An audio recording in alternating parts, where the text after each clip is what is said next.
So students, in our previous lecture, we have started with a new topic, that is chemical bond and reactivity.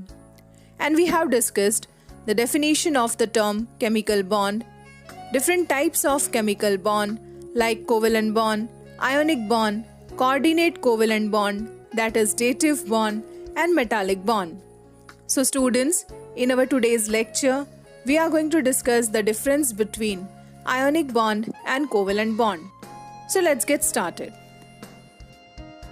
Consider the comparison between ionic and covalent bonds. Ionic bond, the electrostatic forces of attraction between the oppositely charged ions are called ionic bonds. In an ionic bond formation, complete transfer of electron from electropositive element to electronegative element takes place. For example, consider electropositive element like sodium and electronegative element, that is chlorine. So you get the formation of a sodium chloride.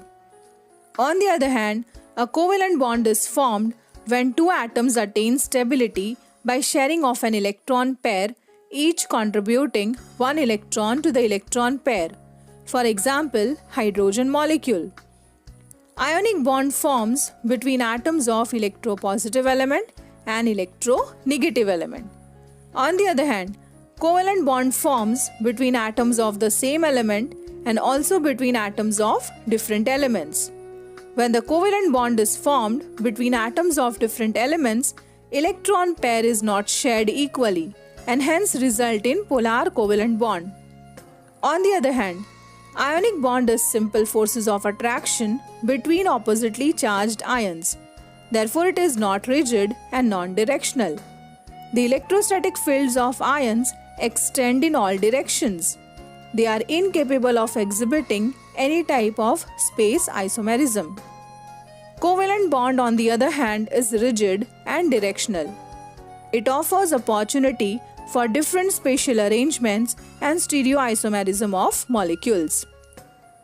Compounds involving ionic or electrovalent bonds are called ionic or electrovalent compounds. They are hard, crystalline solids and high melting and boiling points. Covalently bonded compounds are volatile solids, liquids or gases. They have low melting and boiling points. Ionic compounds are usually soluble in polar solvents like water, but insoluble in organic solvents. Covalent compounds, on the other hand, are insoluble in water but soluble in non-polar solvents. Ionic compounds, when dissolved in water or in molten state, they dissociate and therefore conduct electricity. On the other hand, covalent compounds do not dissociate or conduct electricity. So students, from the above comparison, we can conclude that a covalent bond will be formed when it is impossible for an ionic bond to be formed. Two electrons are required to form a bond. The sharing of one electron each is only necessary for covalent bond formation between two atoms. There must be a maximum of 8 electrons in the valence shell for the majority of molecules. This is the octet rule suggested by Lewis. The total number of bond pair and unshared pair, that is lone pair, must be equal to 4. Bond will be formed in such a way that repulsion between electron is minimized.